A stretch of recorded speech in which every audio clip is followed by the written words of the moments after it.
Hi hello welcome to our channel Vasantha Choppari ఎమ్మెల్యేన్ milk product మీ పాడి పంట రైతు.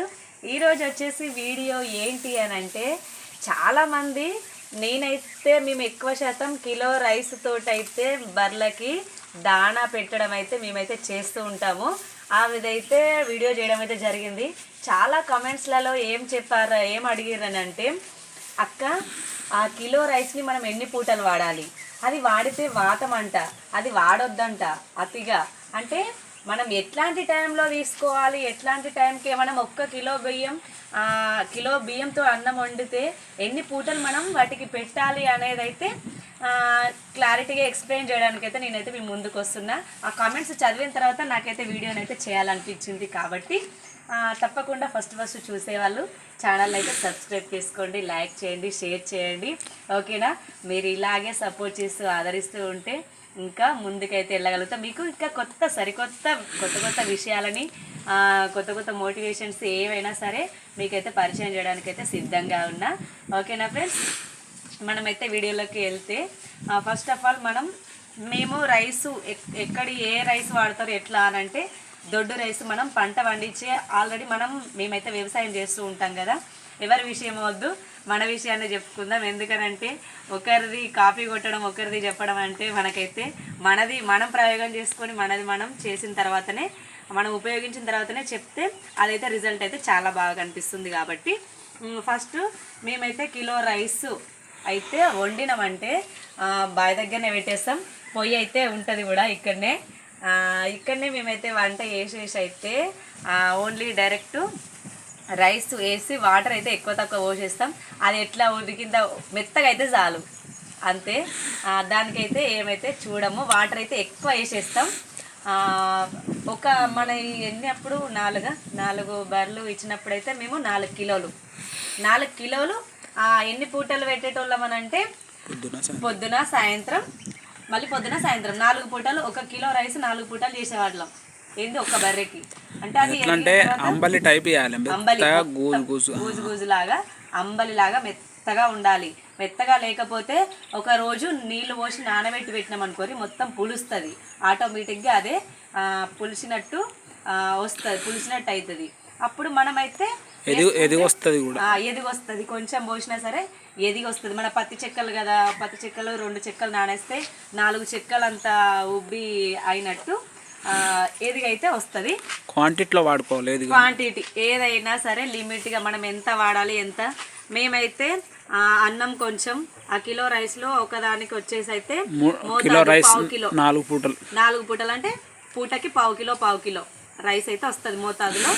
ఆ పూటకి పావు కిలో వచ్చేసి, నెక్స్ట్ అందులోనే పత్తి చెక్కలు, మొక్కజొన్న పిండి, ఉప్పు, నెక్స్ట్ వచ్చేసి తవుడు. ఈ 4 ఐటమ్స్ మేమైతే వాడేవాళ్ళం. మనకైతే రిజల్ట్ అయితే పాలైతే అన్నం ఒక్కటే వాడినాం అనుకోండి, కంపల్సరీ బర్రె పాలు పెరుగుతాయి, కానీ పాలు పల్చగా వస్తాయి, ఫ్యాట్ రాదు. కాబట్టి అందులో వాటితో పాటు పత్తి చెక్కలు వేసుకోవాలి. పత్తి చెక్కలు వేసుకుంటే పాలు చిక్కదనానికి వస్తాయి, ఫ్యాట్ వస్తుంది. ఇది చాలా మటుకు గుర్తుపెట్టుకోండి. మళ్ళీ బర్రెకి వచ్చేసి పత్తి చెక్కలైనా మొక్కజొన్న పిండి అయినా సరే వాటికైతే ఎక్కువ కాల్షియం అనేది, వాటికి ఎక్కువ శక్తి అనేది ఇస్తాయి అన్నట్టు. ఎందుకంటే ఫైబర్ పర్సెంటేజ్ ఎక్కువగా ఉంటుంది. కాబట్టి వాటిల్లోనైతే ఎక్కువ శాతం ఈ విధంగానైతే ఉంటుంది. కాబట్టి మనం దేన్నైనా సరే క్వాంటిటీకి మించితే అదేంటి డైజెషన్ కావడానికి చాలా ఇబ్బంది. ఏదైనా ఒకటే రకం పెట్టకుండా ఆ విధంగానైతే మనమైతే చేసుకోవాలి. అది కొంచెం అయితే చేసుకోవాలి. ఏది కొంచెం ఎందుకు చేసుకోవాలంటే, వాటికి శక్తి ఇచ్చేటి కొన్ని విటమిన్స్ కూడా అందులో, పత్తిలో ఉన్న విటమిన్స్ మన మొక్కజొన్నలో ఉన్నాయి. కాబట్టి పత్తి పిండిలో ఫైబర్ ఎక్కువ ఉంటుంది, మొక్కజొన్నలో కార్బోహైడ్రేట్స్ ఇవన్నీ ఉంటాయి. కాబట్టి మనమైతే ఏది చూసుకున్నా కానీ, మళ్ళీ అన్నము ఎక్కువ అని అంటే ఒకే కిలో అన్నం అండి ఇంకా ఎక్కువ పాలు ఇస్తుంది కదా అని ఆయనతో ఒకటే పూటకు ఒకే బర్రెకి పెట్టినాం అనుకోండి, అది డైజెషన్ కావడానికి ఆయనతో అక్క చెప్పింది, బియ్యం అన్నం అండి పెడితే మంచిగా మస్తు పాలు అయితే పెరుగుతాయట అని ఆయనతో వండి పెట్టిర్రు అనుకోర్రి. ఇక ఏం లేదు, అది డైజెషన్ కాక అరగక మళ్ళీ చాలా ఇబ్బంది పడాల్సి వస్తుంది కాబట్టి అందుకే మీకు ఇది వాడే వాళ్ళకైతే ఎంత క్వాంటిటీ వాడాలి అనేది అయితే నాకైతే వీడియో చేయాలనిపించింది. పూటకైతే మనమైతే 1/4 కిలో అయితే పెట్టాలి.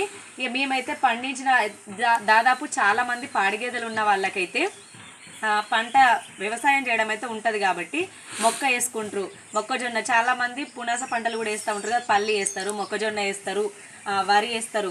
వరి పండించినప్పుడు ఒక 10-15 బస్తాలు నిల్వ స్టోరేజ్ చేసుకునేలాగా ఉంచుకున్నాం అనుకోండి, డైరెక్ట్ వడ్లు బియ్యం డైరెక్ట్ కలిపేసి మొత్తం బియ్యం పట్టిన తర్వాత నూకలు, పరము, బియ్యము అవన్నీ మనకు యూజ్ అవుతాయి.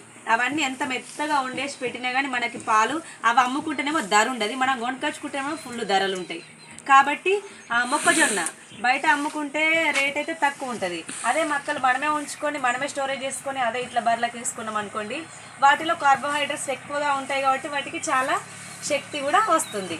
నెక్స్ట్ వచ్చేసి పల్లి కూడా వేసుకుంటాం కదా, పల్లి పొట్టు, పల్లి పొట్టు అయితే ఎక్కువగా వాడతారు కదా. పల్లి పొట్టు ఎక్కువ వాడితే కూడా పుర్రు కొడతాయి, అంటే అది కొన్నిటికి పడకపోతే మెయిన్ అయితే పత్తి పిండి బెటర్. పల్లి పిండి అంటే కొన్నిటికి పడవచ్చు, పడకపోవచ్చు. రేట్ ఎక్కువ, మళ్ళీ కాస్ట్ ఎక్కువ. అది కాస్ట్ ఎక్కువ 40 రూపాయలు. ఏది కిలోనా? 40 చిల్లరనే ఉంటుంది. ఇంకా 40 చిల్లర ఉంటదంట, డబ్బులు ఎక్కువ. మనకు తక్కువ అమౌంట్ లో ఎక్కువ దాన రావాలి, తక్కువ అమౌంట్ లో ఎక్కువ దాన రావాలి, దాని కడుపు నిండాలి, వాటి కడుపు నిండాలి, మనకు ఆదాయం కూడా కొంచెం కనిపించాలి, వాటి ఖర్చులు కూడా మనకు కైకిలు పడాలి. అది విషయం పాయింట్ వచ్చేసి. నెక్స్ట్ వచ్చేసి మన దగ్గర తవుడుకు వచ్చేసి 23 రూపాయల కిలో. 26 పెరిగిందా తవుడుకు వచ్చేసి? అది మనకైతేనే, బయట వేరే తవుడు అంటే రెగ్యులర్ కస్టమర్స్ కి కొంచెం 1 రూపీ 2 రూపీస్ తక్కువ ఉంటది అన్నట్టు. 1500 3000 అంటే బయట 3000 క్వింటల్, బయట 3000 క్వింటల్. నెక్స్ట్ వచ్చేసి పత్తి చెక్కలు 1500కి అలా మనకు ఒకటే 100 లాభం. 25 కిలోల కిలోకి ఎంత పడుతుంది? 20 కిలోలు 50 కిలోలకు 1500. 50 కిలోలకి 1500, 30 రూపాయల కిలో. 30 రూపాయల కిలో పత్తి చెక్కలు, 26 రూపాయల కిలో తవుడు. మా మొక్కజొన్న 1450, 1400, 28 రూపాయలు. 28 రూపాయల కిలో మొక్కజొన్న. మా సిద్దిపేట డిస్ట్రిక్ట్లో అయితే ఈ విధంగా ఉన్నాయి రేట్లు బర్రెలకు వచ్చేసి దానాలలో అయితే. మీ దగ్గర మీరు ఎక్కడి నుండి డిస్ట్రిక్ట్ నుండి చూస్తుర్రో, మీ దగ్గర ఎంత దాన ఖర్చు అవుతుంది, మీకు వాటి ఖర్చులు పోను కైకిలు పడుతుందా, ఎన్ని రేట్లు ఉన్నాయి, ఏమేమి ఉన్నాయి అనేది కూడా కామెంట్ బాక్స్లో తప్పకుండా కామెంట్ చేయండి. ఓకేనా? ఒక్కొక్క డిస్ట్రిక్ట్లో ఒక్కొక్క రకంగా ఉంటుంది కదా, ఏ డిస్ట్రిక్ట్లో ఎట్లా ఉందో తెలుసుకోవాలని ఉంది చాలా మట్టుకైతే. ఓకేనా? నెక్స్ట్ వచ్చేసి ఈ విధంగా మనమైతే రైసు ఎలాంటి టైంలో వాడతాం మేము ఎక్కువ శాతం అని అంటే, పచ్చిగడ్డి దొరకని సమయంలో. మనకి పచ్చిగడ్డి దొరకదు కదా, వాటికి కడుపు నిండినట్టు ఉండదు కాబట్టి మేమైతే ఆ రైస్ అయితే కిలో బియ్యాన్ని అయితే వండేసి అయితే అన్నం పెట్టడం అయితే జరుగుతుంది. మిగతా టైంలో మళ్ళీ యథావిధిగా పచ్చిగడ్డి అంటే ఎప్పటికీ రైసే పెట్టము. ఎప్పటికే రైస్ పెట్టినా కానీ బాగుండదు, ఎందుకంటే పచ్చిగడ్డి లేని సమయంలో మాత్రమే. ఇటు పచ్చిగడ్డి అటు అన్నం బాగా ఉన్నా కానీ హెవీగా అవేంటి ఒళ్ళు చేస్తాయి. కానీ ఎక్కువ మళ్ళీ బర్రె అనేది ఏమో అంటారు కదా, ఇట్లా అది ముద్దు వారిపోవడం, ఎక్కువ తినడానికి అలవాటు పడిపోతా ఉంటది. దానికి ఎక్కువ పెట్టేసరికి అదే నిమ్ము ఉంటది కదా, ఎక్కువ తినవన్నట్టు. అందుకోసం ఆకలి అనేది తక్కువ, దాని ఎక్కువసరికి ఆకలి తక్కువ ఉంటుంది, అట్లా తక్కువ ఉంటది కాబట్టి. అంటే మనం పెట్టే క్వాంటిటీలో పెడితే ఏం కాదులే, కాకపోతే అంటే ప్రతి ఊక పెట్టినా గానీ అది సంవత్సరం పొడుగు అంటే పాలిచ్చిన రోజులే పెడతాం. మిగతా టైంలో ఏదో మళ్ళీ బయట కట్టేయడం ఓన్లీ.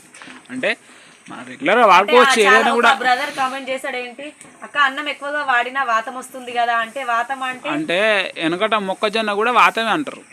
ఇప్పుడు అటువంటిది ప్రతిదీ చేపలు పెంచడానికి కూడా మొక్క వాడుతారు, ఆవులకు ప్రతిదీ కూడా. మొక్కజొన్న లేని పాలు ఇవ్వవు అసలు. కరెక్ట్ చెప్పాలంటే పాలు ఇంప్రూవ్మెంట్ ఎక్కువ కావాలంటే మొక్కజొన్నతో. చాలా చూసిరా, విన్నరా బ్రదర్? 50% చూడండి ఈ విధంగా. నాకు కూడా ఇప్పుడు నేను ఈ విషయం అయితే ఇప్పుడు తన ద్వారా నాకు కూడా చెప్పలేడు, ఇప్పుడే నేను తెలుసుకున్న కొత్తగా. ఇట్లాంటి కొంచెం ఆణిముత్యాలు అప్పుడప్పుడు వస్తూ ఉంటాయి కాబట్టి మనం వీడియోస్లో ప్రతిరోజు వాచ్ చేస్తూ ఉండాలి, వీడియోస్ ప్రతిరోజు చూస్తూనే ఉండాలి. ఈ విధంగా మనం పాడినైతే బెటర్ ఆప్షన్ ఏంటంటే, ఇప్పుడు మనం తౌడు తెచ్చుకుంటే ఎంత అయితే 30 రూపాయలు పడుతుంది.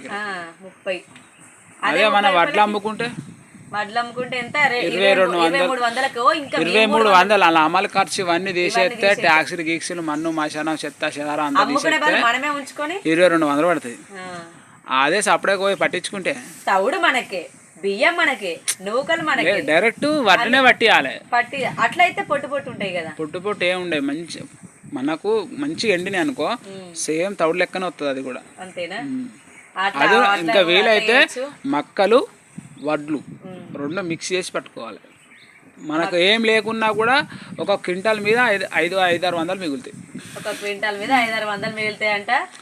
ఇంట్రెస్ట్ ఉన్న వాళ్ళు ఇవి అలాంటి ట్రిక్ కూడా ఫాలో కావండి. చాలా గేదెలు ఉన్న వాళ్ళు ఇప్పుడు రీసెంట్గా ఒకటి కొత్తగా ఏమొచ్చినాయంటే మన చాప్ కట్టాలని మిక్సీ ఒక దిక్కు గిండ్రి అందులోనే 2 బెల్ట్ ఒకటి చేంజ్ చేసుకుంటే సరిపోతుంది. అవును, అట్లా కూడా వచ్చినాయి అంట ఆప్షన్స్. ఎక్కువ గేదెలు ఉన్న వాళ్ళు త్వరలో అన్నీ చాలా చాలా ఏమంటారు కదా, ఆశలు బారెడు ఆస్తులు మూరెడు అన్నట్టు ఆ విధంగా అయిపోయింది మా పరిస్థితి అయితే. ఓకే ఫ్రెండ్స్, ఈ విధంగానైతే చేసుకోండి.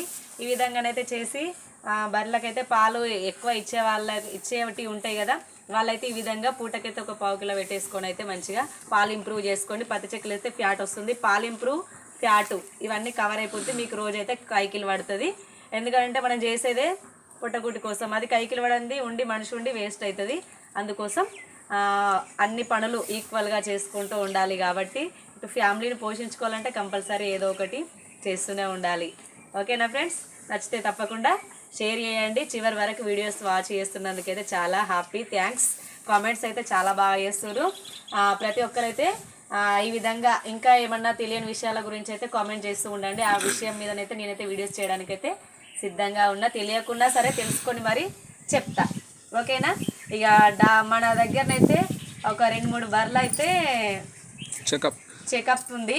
అదే నెక్స్ట్ ఇయర్ కొత్త సంవత్సరంలో ఇయర్ ఏం కాదు, 5 days అయితే 5 days అయితే కొత్త ఇయర్ వస్తుంది. ఎందుకంటే అప్పుడు చెప్పిన కదా స్టెమ్ వీట్ టాబ్లెట్స్ వాడినాం. నెక్స్ట్ వచ్చేసి ప్రెగ్ హీట్ ఇంజెక్షన్ వాడినాం కదా, వాటితో కన్సీవ్ అయినాయా లేదా అనేది అయితే మాకు కూడా తెలుసుకోవాలని చాలా ఆతృతగా ఉంది. ఇంకా 2025 కమింగ్ సూన్ చెకప్ ఉంది. ఓకేనా ఫ్రెండ్స్? బాయ్.